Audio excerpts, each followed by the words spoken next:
June 16, 1943. 23,000 feet above the Russell Islands, the air is thin and cold. Lieutenant Saburo Sakai banks his A6M Zero through a patch of cumulus, eyes scanning the horizon with the instinct of a hunter who has survived 2 years of combat. Below, the Solomon Sea glitters like broken glass. The engine hums its familiar song, a sound that has carried him through 64 kills, through the smoke of Pearl Harbor, the chaos over the Philippines, the brutal months of Guadalcanal. Then he sees them, 4 shapes rising from the south. Not the lumbering wildcats he has learned to outmaneuver, not the twin-engine bombers he can dance around with ease. These are different, larger, heavier. They climb with a purpose that makes his grip tighten on the stick. Grumman F6F Hellcats. He has heard the rumors from other pilots, whispers in the ready rooms at Rabaul, warnings dismissed as exaggeration. American propaganda. But as the lead Hellcat pulls into a steep climb that no wildcat could sustain, as its 6 machine guns flash in the sun, Sakai realizes with cold certainty that something fundamental has changed. The sky no longer belongs to the Zero. For 20 months, the Mitsubishi A6M Zero had been the undisputed emperor of Pacific skies. When the first wave struck Pearl Harbor on December 7, 1941, American sailors watched in stunned disbelief as these nimble fighters weaved through anti-aircraft fire with almost supernatural grace. They escorted bombers with impunity. They strafed airfields until nothing moved. They turned and climbed and rolled with a fluidity that made every American fighter look like it was flying through mud. The Zero's dominance was not accidental. It was engineered into every rivet and spar. Designed by Jiro Horikoshi and first flown in April 1939, the A6M was built around a singular philosophy: air superiority through extreme maneuverability and range.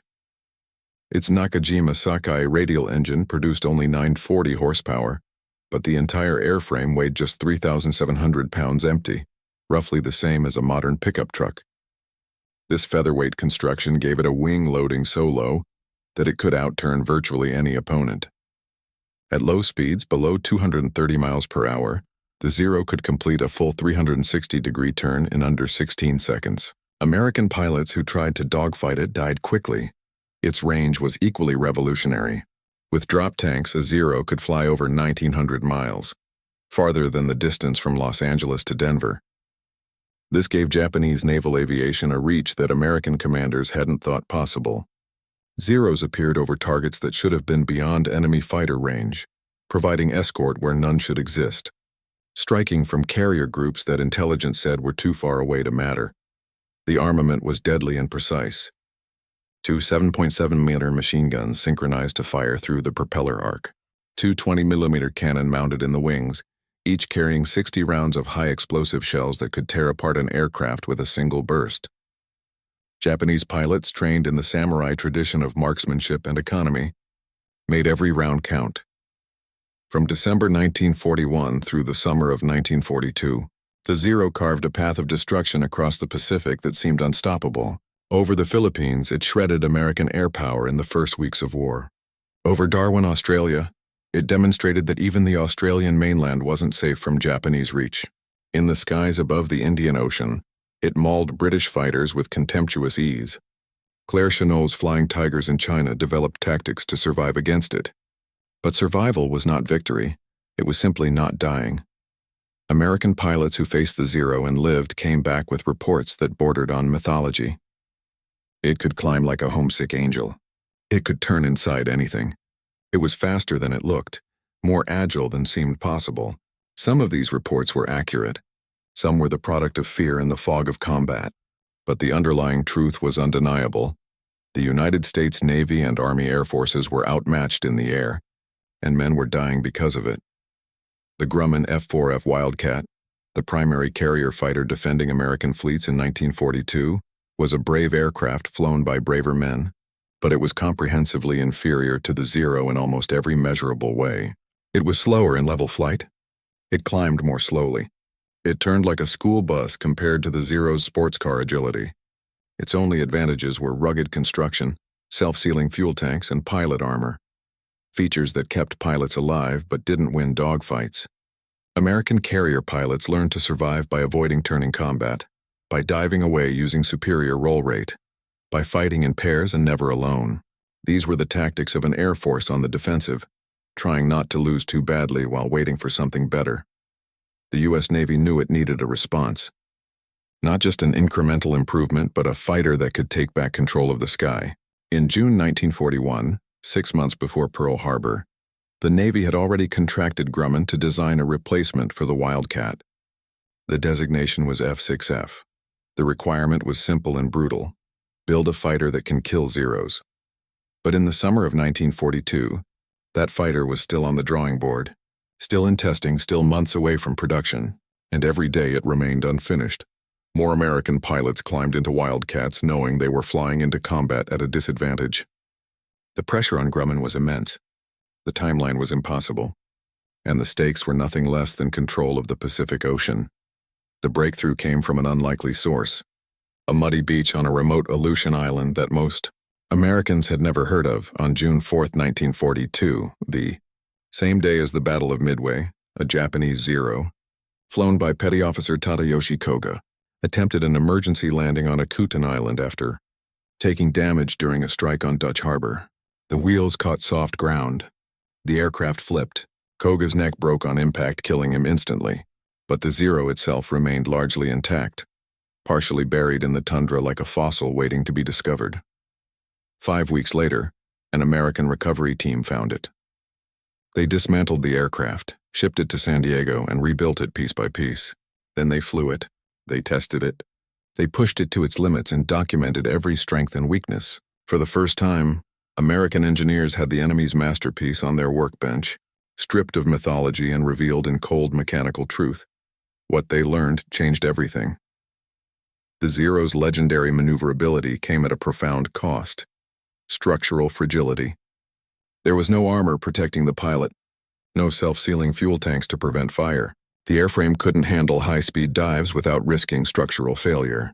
Above 300 miles per hour, the control surfaces became dangerously heavy, robbing the Zero of its agility precisely when American fighters were fastest and most lethal. The ailerons, critical for roll performance, seized up at high speeds, making the Zero sluggish and predictable in diving combat. These weren't fatal flaws in 1941, when Japanese pilots were the most experienced naval aviators in the world, and American fighters couldn't exploit these weaknesses. But they were vulnerabilities that could be weaponized by the right aircraft flown the right way. Grumman was already deep into F6F development when the Akutan Zero data arrived, but the information allowed them to refine their design with surgical precision. The Hellcat wouldn't try to outturn the Zero. That was a fool's game. Instead, it would be faster, tougher, and more powerful. It would dominate in the vertical plane, using superior climb rate and dive speed to dictate engagement terms. It would absorb punishment that would obliterate a Zero and keep flying. And it would carry enough firepower to destroy an enemy aircraft with a single well-placed burst.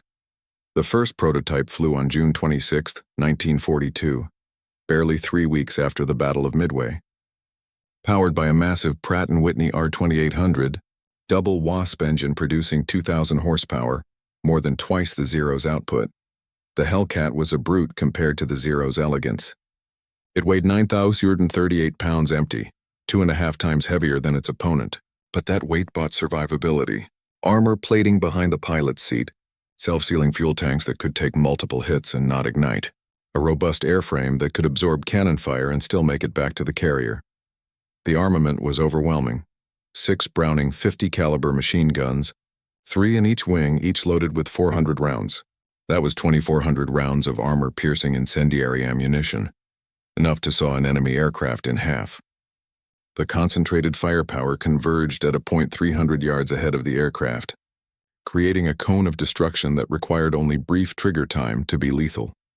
But firepower meant nothing without pilots who could use it. The Navy began a comprehensive overhaul of fighter tactics, informed by the Akutan Zero tests and hard lessons from Coral Sea and Midway. Lieutenant Commander John Jimmy Thatch's defensive weave, a mutual support maneuver that allowed 2 Wildcats to protect each other from pursuing Zeros, was refined and expanded. New doctrines emphasized altitude advantage, diving attacks, and disciplined refusal to enter slow-speed turning fights.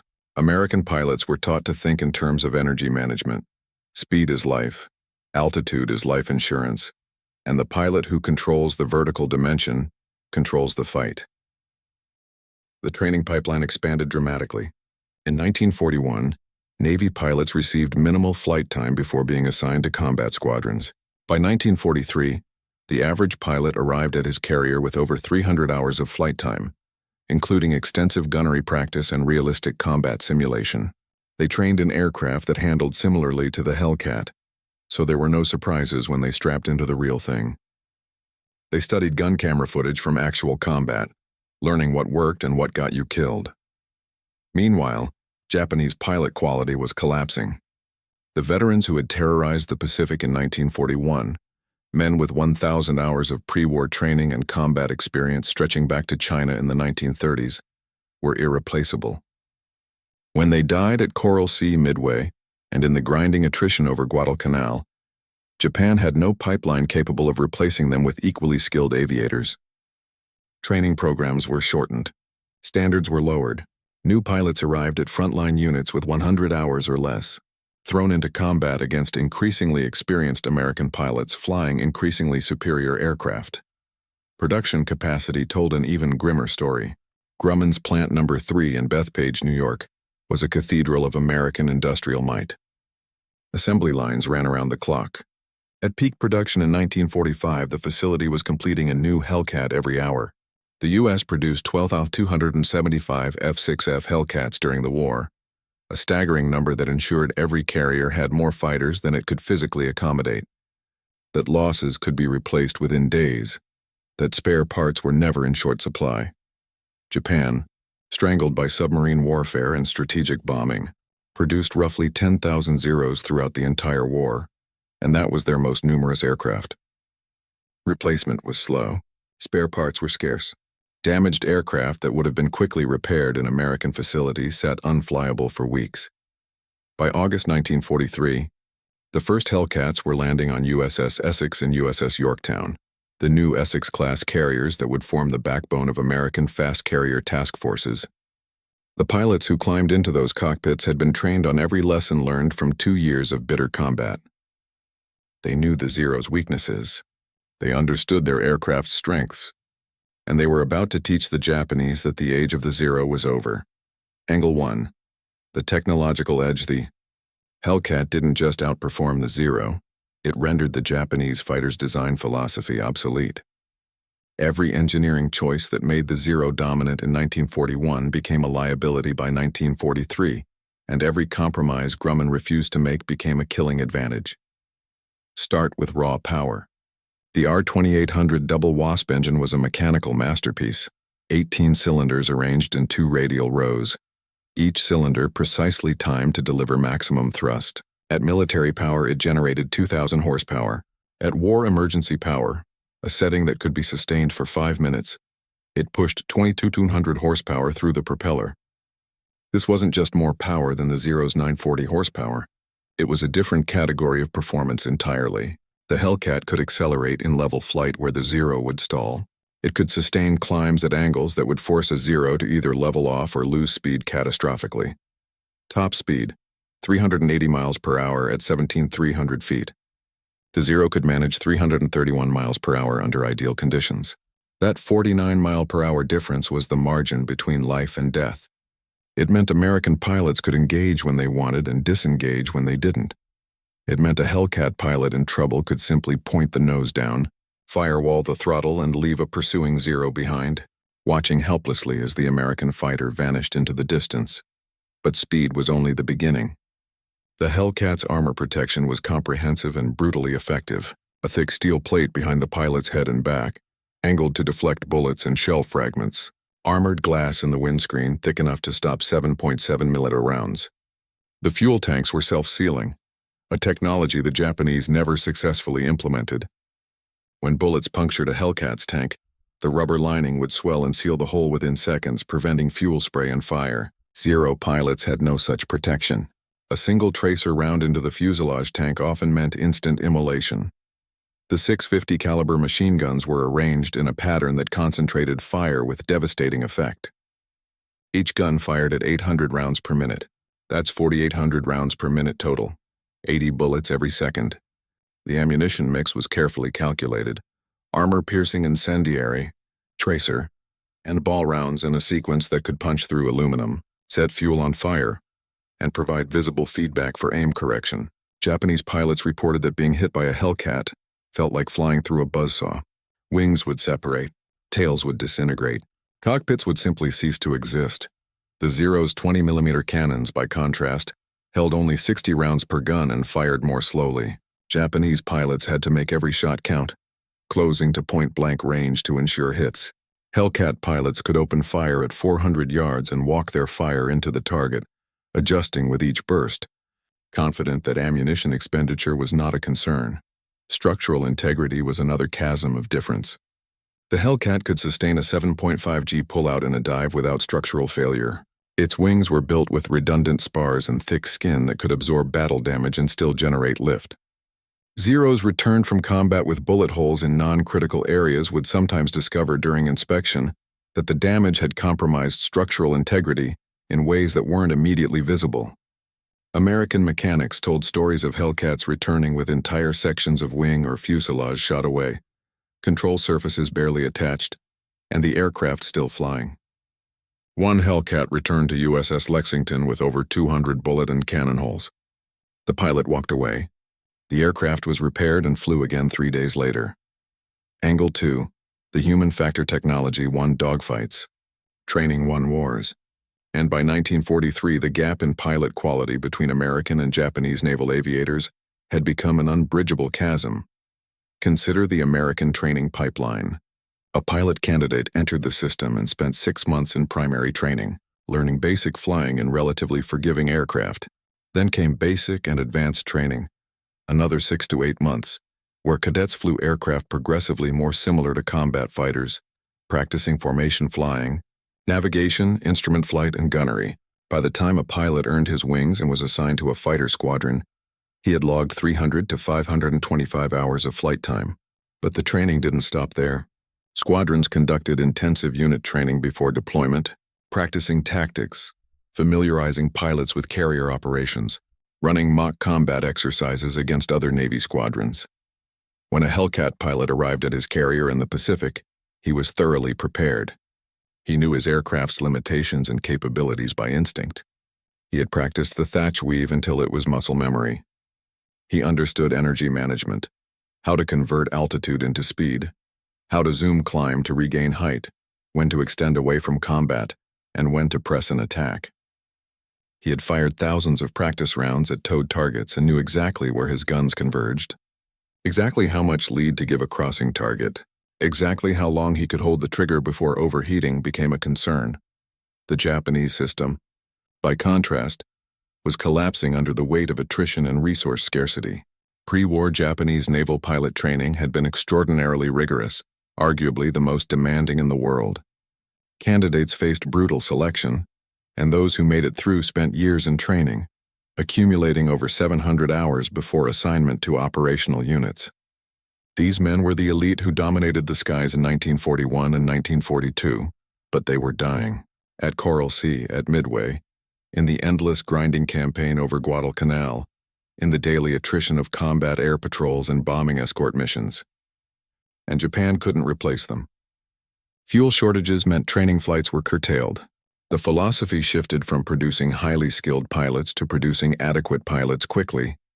By 1943, Japanese replacement pilots were arriving at frontline units with as little as 100 hours of total flight time, barely enough to take off and land safely, let alone survive combat against experienced American pilots. Worse, there was no rotation system. American pilots served combat tours and then returned stateside to train new pilots, passing on hard-won tactical knowledge.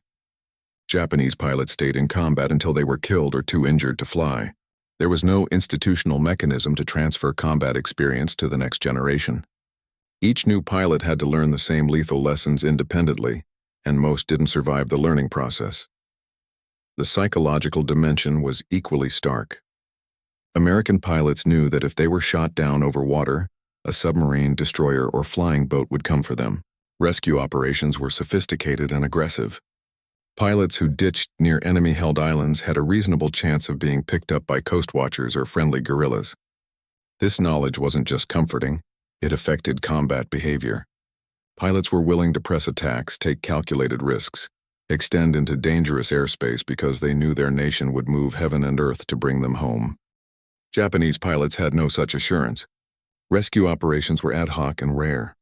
Being shot down often meant death by drowning, shark attack, or execution if captured by enemy forces. This created a different psychological calculus in combat, one where survival became paramount, where caution sometimes overrode aggression, where the cumulative stress of knowing each mission might be your last eroded effectiveness over time. Angle 3. Tactical evolution. The Hellcat didn't just bring superior performance. It enabled entirely new tactics that turned the Zero's strengths into exploitable weaknesses. The fundamental principle was energy fighting. Japanese pilots were trained in classical dogfighting, close-range maneuvering combat where the aircraft that could turn tightest and slowest would eventually get on the opponent's tail. This worked brilliantly when both sides were flying similar aircraft or when the Zero faced less maneuverable opponents who didn't understand how to counter it. But the Hellcat never played that game. American doctrine was crystallized into rules that every pilot memorized. Never dogfight a Zero. Never get slow. Never enter a turning contest. Instead, use altitude and speed. Dive, shoot, climb away. If you miss, you don't circle back for another try. You extend, gain altitude, and set up another pass from a position of advantage. This was boom and zoom combat, and it required iron discipline. Young pilots, testosterone-fueled and eager to prove themselves, sometimes ignored doctrine and tried to turn with Zeros. Most of them died. The survivors learned. The tactic worked because the Hellcat could sustain high-speed flight and rapid climbs that the Zero simply couldn't match. An American formation would position itself 5,000 feet above a Japanese formation. They would roll over into a near-vertical dive, accelerating through 400 miles per hour, far beyond the Zero's effective fighting speed. They would close to 300 yards, close enough that even a mediocre shot would hit something, and open fire with all 6 guns. The engagement would last 3 to 5 seconds. Then, instead of staying to maneuver, the Hellcats would use their dive speed to zoom climb back to altitude, trading velocity for height, arriving 3,000 feet above the fight with energy to spare. The Zeros, if they tried to follow, would stall out halfway through the climb. If they didn't follow, the Hellcats would simply repeat the process, diving again from a fresh angle, picking off aircraft one by one. Japanese pilots found this infuriating and demoralizing. They couldn't force the Americans to fight on Zero terms. They couldn't catch Hellcats that refused to engage. They would see American fighters diving, feel the hammer blow of .50 caliber fire, watch their wingmen explode or spiral down trailing smoke, and be completely unable to retaliate because the attackers were already gone, climbing back to safety. Angle 4. Japanese perspective. The reports filtering back to Japanese command were increasingly desperate, and many senior officers simply didn't believe them. Lieutenant Yoshio Shiga, a veteran of Pearl Harbor and the campaigns across the South Pacific, filed one of the first detailed assessments after encountering Hellcats over the Russell Islands in August 1943. His report was clinical and damning. The new American fighter is not like the Wildcat. It is faster in all flight regimes. It climbs at our rate or better. It will not turn with us, and we cannot force it to turn with us. When we attempt pursuit, it simply accelerates away. When it attacks from above at high speed, fires, and is gone before we can react. Our 20mm cannon cannot reach it when it maintains altitude advantage. Their machine guns seem to have greater effective range than we anticipated.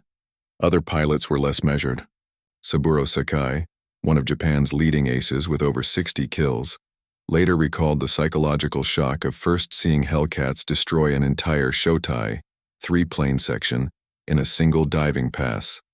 We watched them come down like hawks on sparrows. Our wingmen tried to turn into them, but the Americans were through the formation and climbing away before our pilots could even complete their turns. 2 Zeros were on fire immediately. The third tried to dive away but could not match their speed. It was shot apart at close range. The entire engagement lasted perhaps 20 seconds. We could do nothing. In ready rooms and operation centers across Rabaul, Truk, and the Marshall Islands, Japanese aviators struggled to adapt. Some proposed flying higher to negate the American altitude advantage. But the Zero's engine lost efficiency above 20,000 feet, and the lack of turbochargers made sustained high-altitude flight impractical. Others suggested tighter formations with mutually supporting fields of fire, but this reduced flexibility and made entire formations vulnerable to slashing attacks. A few veteran pilots attempted to modify tactics to match the American energy fighting doctrine. They would try to maintain speed, avoid turning contests, use hit-and-run passes, but the Zero's structural limitations made high-speed combat dangerous. The heavy controls at speeds above 300 miles per hour meant the aircraft was sluggish and unresponsive precisely when speed mattered most.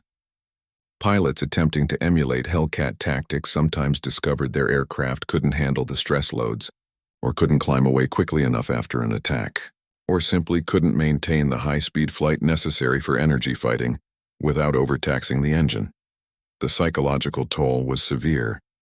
Pilots who had entered service believing the Zero was invincible, who had been told that Japanese spirit and training were superior to any American advantage, now faced a reality where technological inferiority negated courage and skill. Morale deteriorated. Some pilots became fatalistic, writing final letters before missions they expected to be fatal. Others doubled down on aggression, pressing attacks with reckless determination that often resulted in their deaths. A few, very few, requested reassignment to bomber or reconnaissance units, unable to face the psychological burden of flying outclassed fighters against increasingly overwhelming odds. Japanese command's response was inadequate, and too late. Engineers began work on improved fighters, the Kawanishi N1K Shiden, the Mitsubishi J2M Raiden, but these aircraft faced endless development problems, production delays, and resource shortages. The few that reached frontline units were too little, too late, and still didn't match the Hellcat's overall performance package. Attempts to upgrade the Zero itself, the A6M5 and later variants, added some armor and slightly better dive performance, but the fundamental design couldn't be fixed without starting over completely. Meanwhile, commanders continued to send Zeros into combat because there was no alternative. The strategic situation demanded air cover for convoys, combat air patrol over bases, escort for bombers. The missions continued. The losses mounted, and every week the disparity between American and Japanese pilot quality widened. Angle 5, Industrial Reality. The Hellcat's dominance wasn't just about design, it was about America's ability to produce overwhelming numbers of a superior design while Japan struggled to build enough of an obsolescent one. Grumman's production system was a marvel of wartime industrial engineering. The Bethpage facility operated 3 shifts, 24 hours a day, 7 days a week. Workers, many of them women who had never set foot in a factory before Pearl Harbor, assembled Hellcats on moving production lines inspired by automobile manufacturing. Subassemblies were built in parallel, wings in one section, fuselage in another, engine mounts and landing gear in separate areas. Everything converged on the main assembly line where aircraft came together, in precisely choreographed stages. Quality control was rigorous. Every aircraft was test-flown before acceptance. Any deficiency was documented and corrected immediately. Parts were interchangeable. A wing from one production batch would fit perfectly onto a fuselage from another.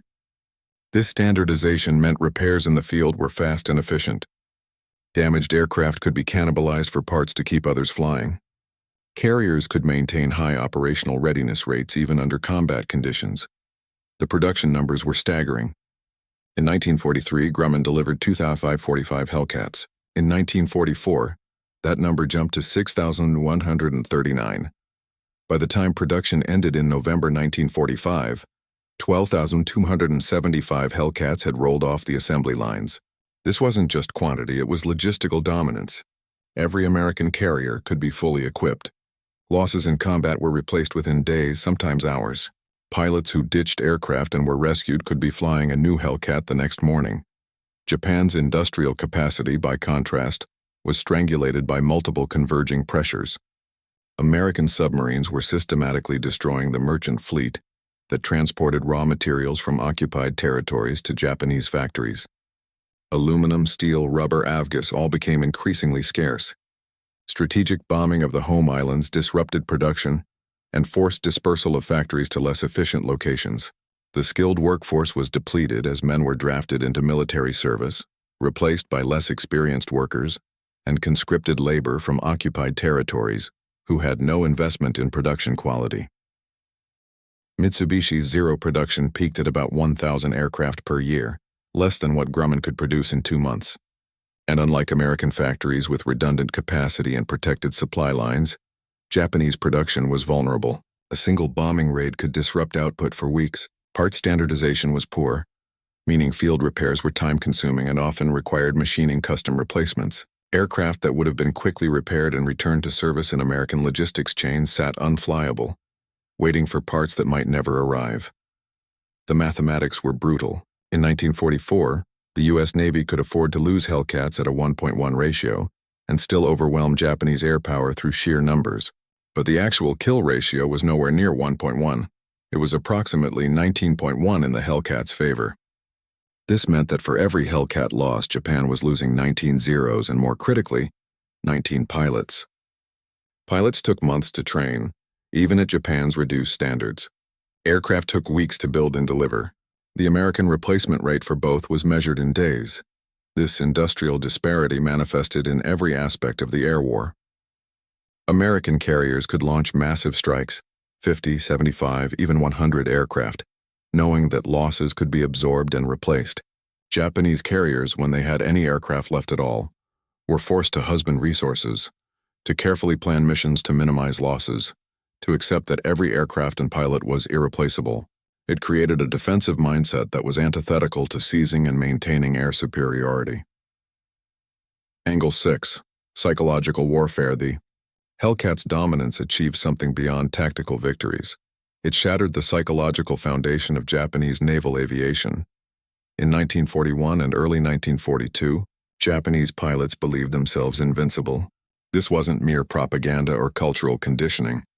It was based on empirical reality. They had destroyed American air power at Pearl Harbor.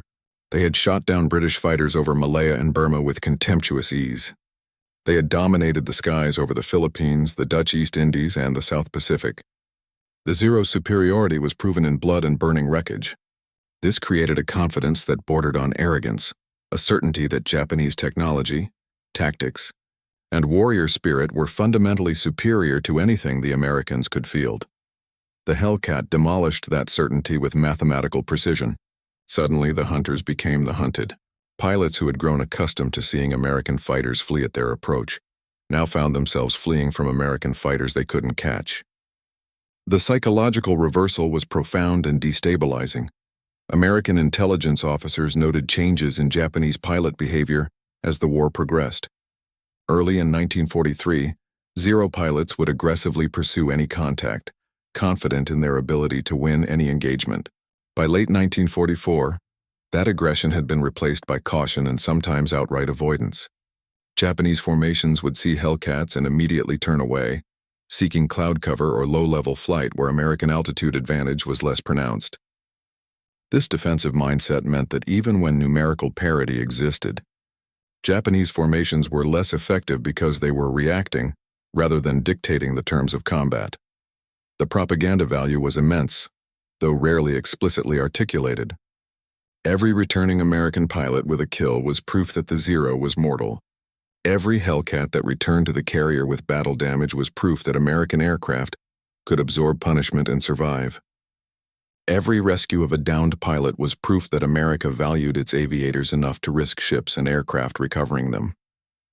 These weren't just tactical facts. They were narratives that reinforced American morale while eroding Japanese confidence. For Japanese pilots, the message was darker. Your aircraft is obsolete. Your training is inadequate. Your chances of survival diminish with every mission, and there is no help coming. No wonder weapon, no tactical breakthrough, no relief from the grinding arithmetic of attrition. Some pilots internalized this fatalism, flying into combat with the expectation of death. Others rejected it, clinging to belief in Japanese spiritual superiority even as the material evidence contradicted it. Neither response improved combat effectiveness. The ultimate manifestation of this Psychological collapse was the kamikaze doctrine, the formal adoption of suicide tactics in October 1944. When conventional aerial combat could no longer achieve strategic objectives, when pilot skill couldn't overcome technological disadvantage, when the mathematics of attrition became unbearable, Japan turned to sacrificing pilots as guided missiles. It was a de facto admission that Japanese naval aviation could no longer compete in the skies on conventional terms. The Hellcat had done more than win dogfights. It had broken the back of Japanese air power not just mechanically but psychologically, transforming the once proud Zero pilots from confident warriors into desperate survivors clinging to an obsolete aircraft in an unwinnable war. June 19, 1944. The Philippine Sea, 50 miles west of the Mariana Islands, dawn breaks over an ocean that will soon become history's greatest shooting gallery. Vice Admiral Mark Mitscher's Task Force 58 steams in formation, 15 aircraft carriers, 7 battleships, 21 cruisers, and 69 destroyers, the largest concentration of naval power ever assembled. On the flight decks, 475 Hellcats are spotted, fueled, and armed. Their pilots have already been briefed. Intelligence reports indicate that Vice Admiral Jisaburo Ozawa's mobile fleet is closing from the west with 9 carriers and approximately 430 aircraft, a mix of Zeros, Judy dive bombers, and Jill torpedo bombers. The Japanese plan is desperate and complex. Ozawa intends to use his longer-ranged aircraft to strike American carriers from distances where American planes cannot effectively counterattack. He expects land-based aircraft from Guam and Rota to join the assault, creating a hammer and anvil scenario. If successful, it could cripple American carrier power and stall the island-hopping campaign. If it fails, Japan loses the ability to defend the inner defensive perimeter. At 08:30 hours, the first Japanese strike launches, 69 aircraft climbing westward into morning sun. Ozawa sends them in waves, each separated by time and altitude, hoping to saturate American defenses and overwhelm combat air patrol. The second wave launches 30 minutes later, 128 aircraft, then a third, 47 aircraft, and finally a fourth, 82 aircraft. Nearly 330 aircraft committed to a single coordinated assault. But American radar sees them coming. The SK and SM air search radars aboard the carriers pick up the formations at extreme range, 140 miles out. Mitscher has time. He vectors every available Hellcat toward the incoming raids. Fighter directors aboard the carriers calmly coordinate the interception, stacking combat air patrol at various altitudes, creating layers of defense that the Japanese will have to penetrate sequentially. Lieutenant Commander Charles Brewer leads the first intercept. His division of 8 Hellcats climbs to 24,000 feet, positioning themselves above and ahead of the first Japanese formation. The geometry is perfect. Brewer can see them now. Zeros escorting a mixed formation of Judy dive bombers and Jill torpedo bombers, all flying in tight formation, unaware that they've already been bracketed. Tally-ho. Bandits at Angels 20 heading 090. Brewer rolls inverted and pulls through into a 70-degree dive. His division follows in textbook formation. They accelerate through 400 miles per hour. The Japanese formation seems frozen below them, locked in their attack heading. At 600 yards, Brewer begins firing, short controlled bursts, walking his tracers onto the nearest Zero. The 650 calibers converge. The Zero's wing root explodes, pieces separate. The fighter rolls violently left and begins a tumbling descent trailing smoke and flame. Brewer doesn't watch it fall. He's already transitioning to his zoom climb, using his dive speed to rocket back to altitude. His wingman, Lieutenant Junior Grade George Duncan, has destroyed a Judy in the same pass. The entire attack took 8 seconds. By the time the Japanese formation reacts, the Hellcats are 3,000 feet above them, untouchable, setting up for another pass. The second diving attack is even more devastating. 4 Zeros and 3 Judys are destroyed in a single 15-second sequence. The Japanese formation begins to come apart. Discipline erodes. Some bombers jettison their ordnance and attempt to escape. Zeros try to climb after the Hellcats, but they're too slow, too heavy with external tanks, operating at the edge of their performance envelope while the Americans are in their element. More Hellcat divisions arrive. The sky fills with diving fighters, climbing fighters, burning aircraft falling into the sea, Japanese bomber pilots trying to maintain formation for an organized attack on the carriers find their escorts are gone, shot down or scattered, and they're alone in airspace dominated by American fighters. Commander David McCampbell, Air Group Commander aboard USS Essex, leads his squadron into the second Japanese wave at 11 miles. He finds a formation of approximately 40 aircraft, Zeros and bombers mixed together, attempting to coordinate their approach. McCampbell's division has the altitude. They dive from 25,000 feet, and McCampbell personally destroys 5 aircraft in a single 30-minute engagement. He shoots methodically, conservatively, making every burst count. A Zero explodes under his guns. A Judy breaks apart. Another Zero spins down smoking. Then another. And another. His wingman, Ensign Roy Rushing, gets 4 kills. The division accounts for 12 confirmed kills without loss. They land back on Essex with fuel gauges showing near empty, gun barrels hot enough to warp, and the certain knowledge that they've just participated in something extraordinary. Lieutenant Alexander Vrasiu, flying off USS Lexington, intercepts the third wave alone. His division has become separated during a prolonged engagement. He's down to half fuel and knows he should return to the carrier, but radar reports indicate a large formation of enemy bombers, unescorted Judys, approaching from the southwest. Vrasiu makes a decision that violates doctrine but embodies everything the Hellcat makes possible. He attacks alone. He climbs above the formation, 18 Judys in tight 3-plane Vics, heading straight for the American carriers. No fighter escort. They're vulnerable and they don't even know he's there. Vrasiu positions himself dead astern of the formation, slightly above, and begins his run. He opens fire at 300 yards on the trailing aircraft. The Judy explodes. He adjusts aim and fires at the next. Another fireball. Then a third, a fourth. The formation is still locked in tight, still focused on their bomb run, apparently unaware they're being systematically destroyed from behind. By the time the surviving Japanese pilots realize what's happening, Vrasiu has shot down 6 aircraft in 8 minutes. He's out of ammunition, fuel light flashing, but he single-handedly destroyed a third of an attack formation. He returns to Lexington, lands with fuel tanks nearly dry, and climbs out of his cockpit to find the entire flight deck crew waiting to shake his hand. By midday, the Philippine Sea has become a graveyard. The surface is dotted with debris fields, burning oil slicks, floating wreckage, life rafts carrying the few Japanese survivors American destroyers will pluck from the water. The radio channels are filled with American fighter directors calmly directing fresh divisions toward the remnants of Japanese formations, still trying to reach the carriers. But the coherent threat is already broken. What began as a coordinated multi-wave strike has devolved into scattered individual aircraft, trying desperately to complete their missions or simply survive.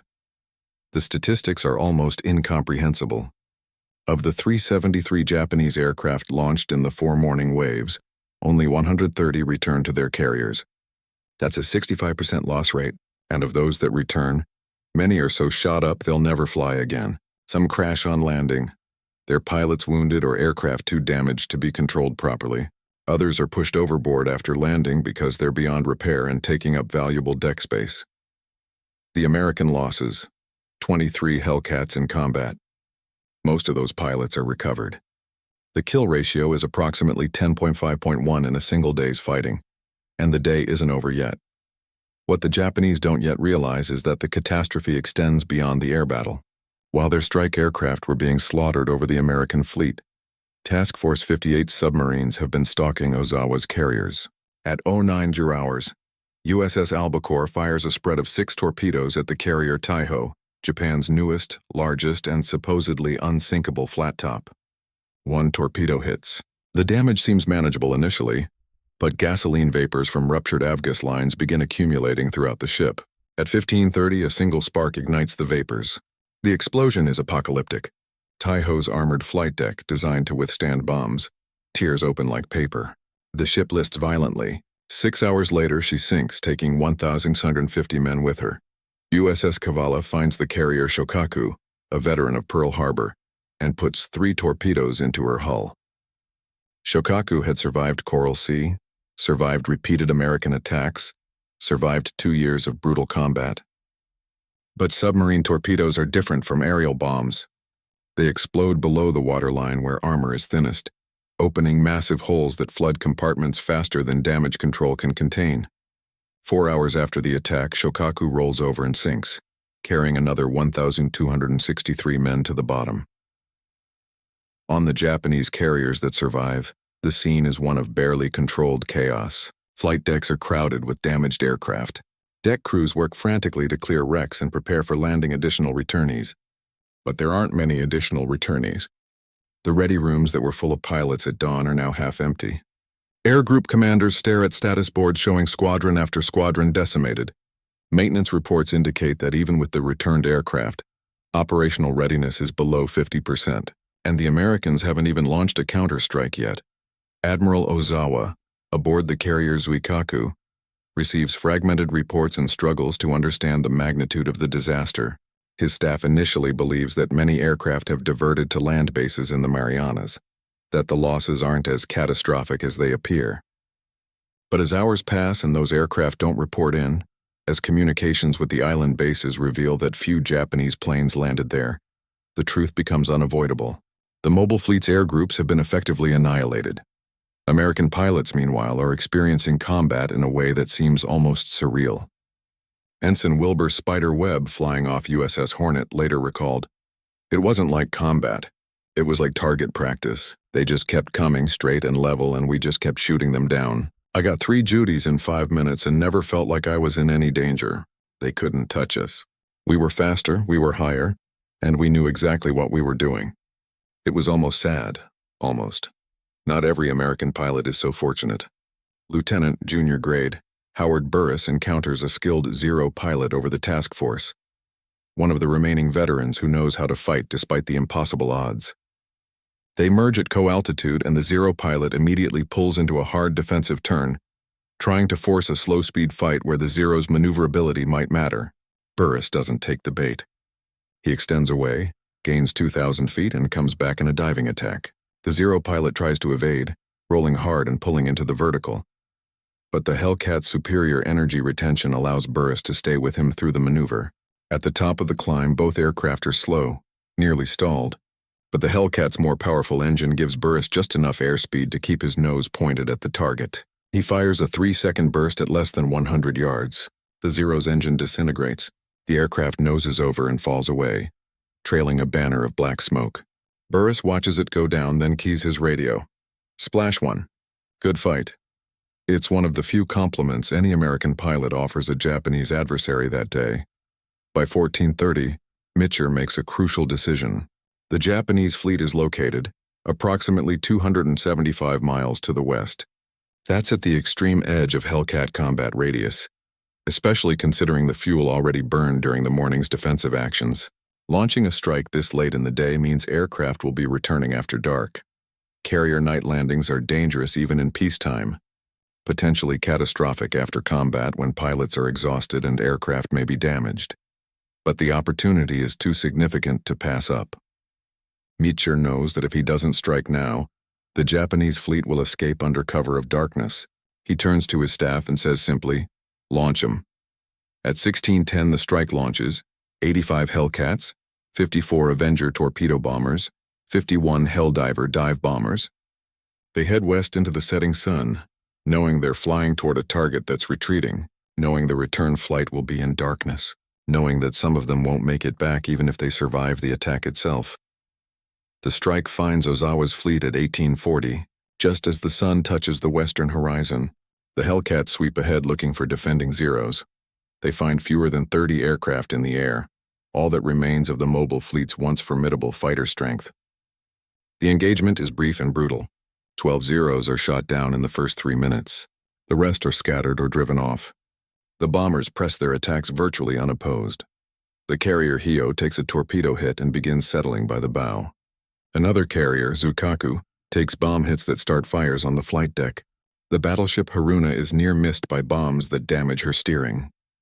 But darkness is falling fast and American pilots have to break off the attack or risk not finding their way home. The return flight is a nightmare. Pilots navigate by dead reckoning, flying in the dark over featureless ocean, fuel gauges dropping toward empty. Some aircraft run out of fuel and ditch in the sea. Others become disoriented and fly in wrong directions. Mitcher makes another crucial decision. He orders every ship in Task Force 58 to turn on their lights. Searchlights, truck lights, glow lights, anything that might help guide aircraft home. It's a tremendous risk, making the fleet visible to any Japanese submarine in the area. But it saves lives. 80 aircraft are lost during the recovery, most from fuel exhaustion or landing accidents in the darkness. But 160 pilots and aircrew are recovered from the water by destroyers sweeping the fleet's wake. The loss rate is painful but sustainable, and the strategic objective has been achieved. By midnight on June 19, 1944, Japanese naval aviation has ceased to exist as an effective fighting force. 3 carriers sunk. Over 600 aircraft destroyed, including land-based aircraft from the Marianas that were shot down trying to join the battle. And critically, over 400 pilots and aircrew killed, experienced men who represented the last reserves of Japan's naval air capability. American forces have lost 123 aircraft total, 76 in combat and operational losses during the mission. 67 aircrew are dead or missing, but the carriers are undamaged. The fleet is intact, and production lines back in the United States are already building replacements for every lost. Hellcat, the Battle of the Philippine Sea, will be remembered by American pilots with dark humor as the Great Marianas Turkey Shoot, a name that captures both the one-sided nature of the combat and the grim reality that for Japanese naval aviation, June 19, 1944 was not just a defeat. It was an extinction event. The morning of June 20th dawns over an ocean still littered with wreckage. American destroyers continue recovery operations, pulling exhausted pilots from life rafts and debris fields. The search pattern extends for dozens of miles, guided by reports from aircraft flying low-level sweeps. Some men have been in the water for 12 hours. They're hypothermic, dehydrated, injured, but they're alive, and they're going home. Aboard USS Lexington, Alexander Vratu is already a legend. His 6 kills in 8 minutes have made him the Navy's leading ace of the day. Reporters swarm him as he climbs from his cockpit, notebooks ready. He's exhausted, still wearing his sweat-soaked flight suit, and he just wants coffee and a shower. But the Navy needs heroes, needs good news to send home, needs faces to put on victory. So he answers their questions, describes the engagement with clinical precision, downplays his personal courage, and credits his aircraft. The Hellcat makes it possible, he tells them. It's faster than anything they have. It's tougher, and it hits like a freight train. You put a good pilot in a Hellcat, he's going to win. The reporters write that down. It will appear in newspapers across the United States within 72 hours, alongside photographs of Vratu grinning from his cockpit, 6 fingers raised to represent his kills. The propaganda value is immense, but Vratu isn't exaggerating or performing for the cameras. He's stating simple tactical reality. David McCampbell, now credited with 9 total aerial victories, sits in the Essex Ready Room writing his after-action report. He's meticulous about details, altitudes, headings, ammunition expenditure, observed enemy tactics. These reports will be compiled, analyzed, and distributed throughout the fleet.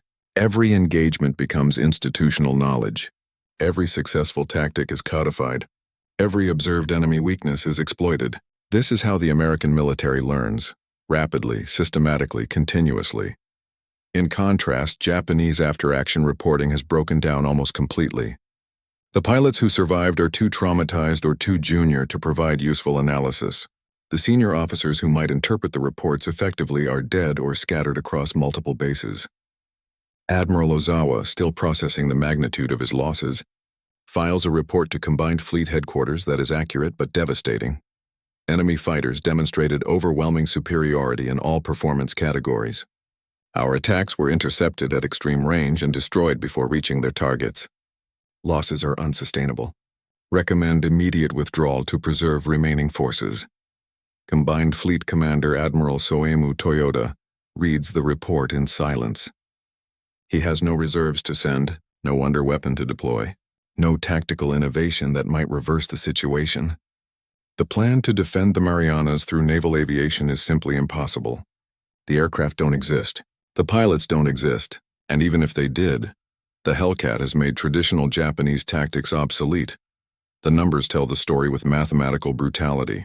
Over 2 days of combat, the F6F Hellcat has achieved a kill ratio of approximately 19.1 in the Philippine Sea engagement. This isn't an anomaly. It's consistent with performance across the Pacific theater throughout 1943 and 1944. In the Rabaul campaign, Hellcats destroyed Japanese air power at similar ratios. Over Truk, the supposed impregnable fortress of the Pacific, Hellcat swept aside defending Zeros with contemptuous ease.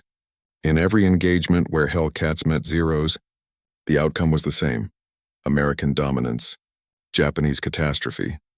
The final tally for F6F combat effectiveness, compiled after the war, is staggering. 5,123 aerial victories confirmed. That represents approximately 75% of all U.S. Navy air-to-air kills in the Pacific. The Hellcat destroyed more enemy aircraft than any other Allied fighter. It achieved this while maintaining a loss rate in combat of less than 5%, meaning for every 20 Hellcats lost in air-to-air combat, American pilots flying Hellcats destroyed 380 enemy aircraft. These aren't just numbers. They represent lives. They represent Japanese pilots who took off from carriers and never returned. They represent Zeros that fell into the sea trailing smoke and flame. They represent the systematic destruction of an entire branch of military capability. Japanese naval aviation in 1941 was among the finest air forces in the world. By mid-1944, it existed only on paper. The organizational structure remained: squadrons, air groups, wings, but they had no aircraft, no pilots, no capability to project power. The strategic implications cascade rapidly. Without air cover, Japanese surface fleets cannot operate safely in daylight. Without fighter protection, Japanese convoys are helpless against American submarine and air attack. Without the ability to contest air superiority, amphibious assaults on Japanese-held islands become one-sided affairs, where American forces can call in overwhelming air support at will. The Hellcat has broken the back of Japanese defensive capability across the entire Pacific theater. For the Zero itself, the humiliation is complete. The aircraft that had been the symbol of Japanese air power, the fighter that had terrorized Allied forces from Pearl Harbor to Ceylon, is now a flying coffin. Zero pilots know it. American pilots know it. Even Japanese commanders, however reluctant they are to admit it publicly, know it. The Zero is obsolete, and there is no replacement in production that can match the Hellcat's comprehensive superiority. Attempts to upgrade the Zero continue throughout 1944 and into 1945, but they're exercises in futility. The A6M5 variant adds some armor and improved dive characteristics, but it's still fundamentally the same airframe designed in 1939. It's still fragile. It's still underpowered. It's still outmatched in every performance category that matters in 1944-style energy combat. Japanese engineers know they need a completely new design, but by the time such aircraft reach prototype stage, it's too late. The war is already lost in the air. The weeks following the Philippine Sea reveal the true depth of Japan's aerial collapse. American forces invade Saipan, Tinian, and Guam with near-total air superiority.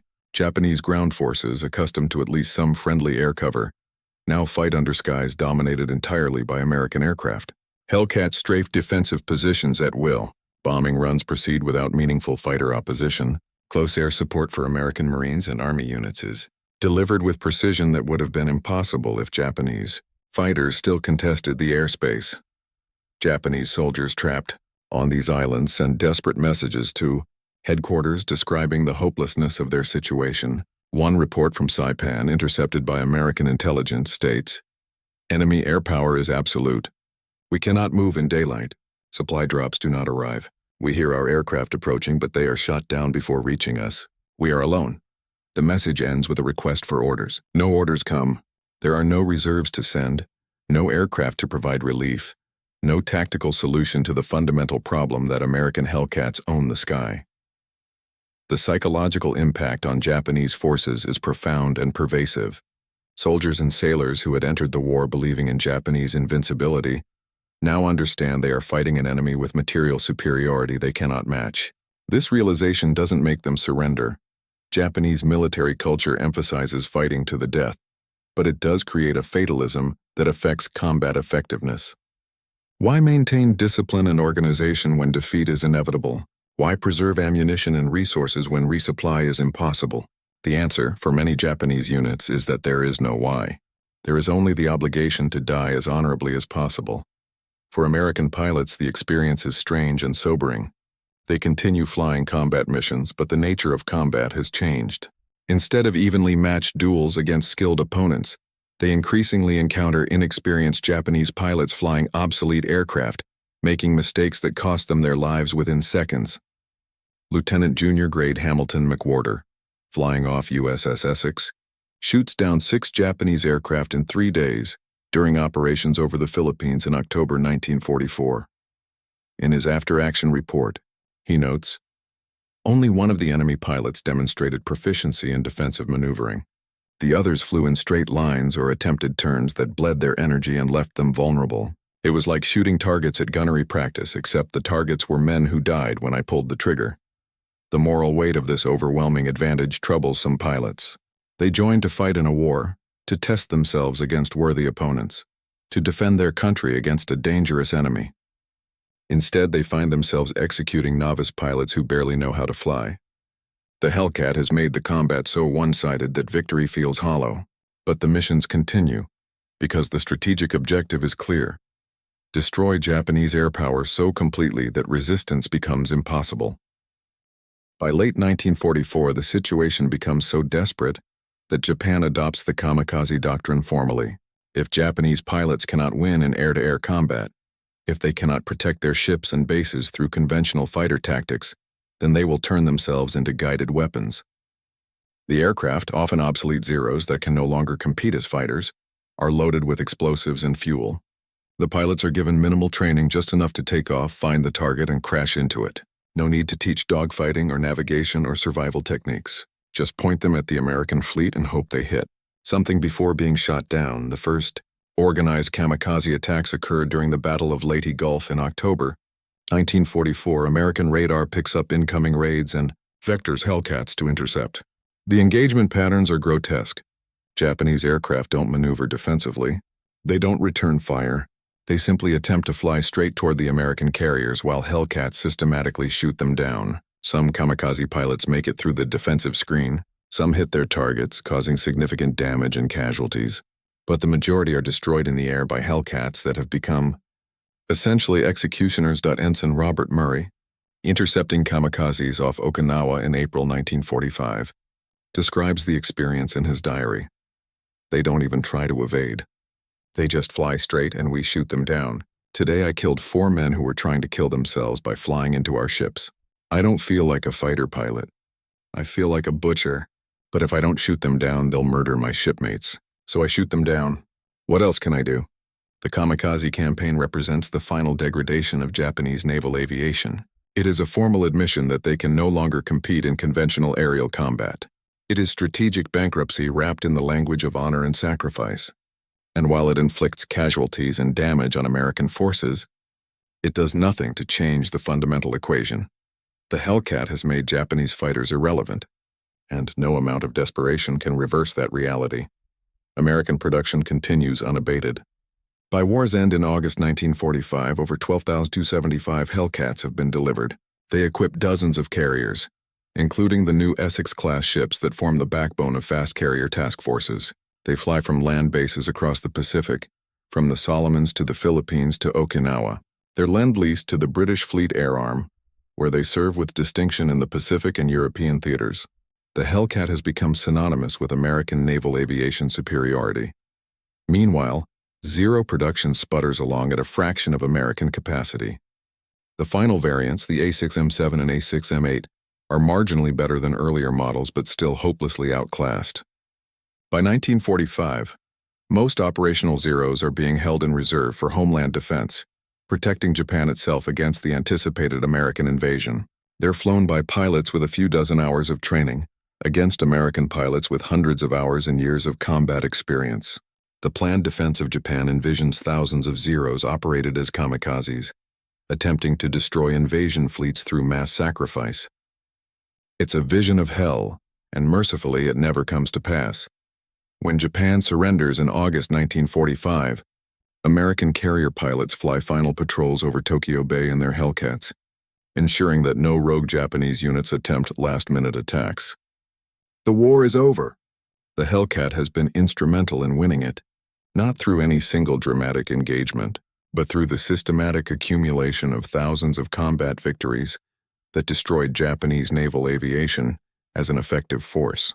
The Zero, once the terror of the Pacific, ends the war as a museum piece and a cautionary tale about the dangers of resting on early success.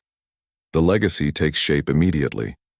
American pilots return home as heroes. Some stay in the military and transition to jet fighters, carrying forward the tactical lessons learned in Hellcats. Others leave the service, return to civilian life, and carry with them the knowledge that they flew one of history's most successful combat aircraft in one of history's most decisive military campaigns. They gather at reunions, share stories, maintain their bond with the aircraft that kept them alive and allowed them to triumph. The Hellcat becomes legend, its reputation burnished by statistics that speak for themselves. 19.1 kill ratio, 5,223 aerial victories, 75% of Navy kills. Numbers that represent not just mechanical superiority, but the combination of excellent design, superior training, overwhelming industrial capacity, and the courage of the men who flew them into combat. The Zero, by contrast, becomes a symbol of a different lesson: that early dominance means nothing if you cannot adapt, that technological superiority is temporary, and that industrial capacity ultimately determines the outcome of modern wars. Japanese aviation historians, writing decades later, dissect the Zero's design with a mix of pride and sorrow. It was a brilliant aircraft for 1940. It was obsolete by 1943, and nothing Japan did could reverse that obsolescence fast enough to matter.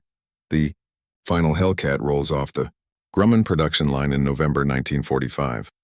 3 months after the war ends, it will never see combat. It joins thousands of other Hellcats being deactivated, stored, or scrapped as the military demobilizes, but its legacy is secure. It was the fighter that broke the Zero's reign, that gave American pilots the tool they needed to win the war in the Pacific, and that demonstrated conclusively that technology, training, and industrial might, properly combined, create military advantages that no amount of enemy courage can overcome. In the end, the story of the Hellcat and the Zero is not really about aircraft. It's about the arc of war itself. How dominance shifts, how nations adapt or fail to adapt, how technological advantage can evaporate in the time it takes to design and build its replacement.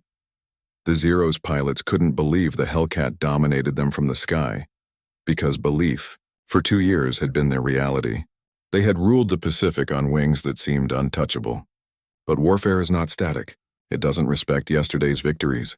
The nation that learns faster, produces more efficiently, and trains its people more thoroughly will eclipse the nation that rests on its laurels, however hard-won those laurels might be.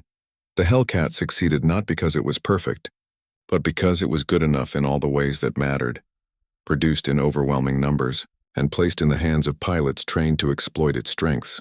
It represented American industrial might translated into tactical dominance, the ability to outproduce, outtrain, and ultimately overwhelm an enemy who couldn't match the scale and sophistication of the effort. For the Zero pilots who survived, the humiliation of being outfought by an enemy they once dismissed must have been profound. But there is no dishonor in losing to a superior system. They fought with courage against impossible odds. They faced an enemy who had learned from defeat, adapted doctrine, redesigned equipment, and returned with overwhelming force. That they were beaten does not diminish their valor. It only underscores the brutal mathematics of modern war. The Hellcat's legacy endures in aviation museums, in the memories of the men who flew them, in the tactical doctrines that still emphasize energy management and technological superiority. But perhaps its deepest lesson is simpler. In war, complacency is fatal. Adaptation is survival, and the nation that can transform industrial capacity into battlefield dominance will prevail, regardless of who dominated yesterday's skies. The Zero ruled the Pacific until it didn't. The Hellcat ensured that transition happened swiftly, decisively, and completely. And in doing so, it changed the course of the war and the future of naval aviation forever.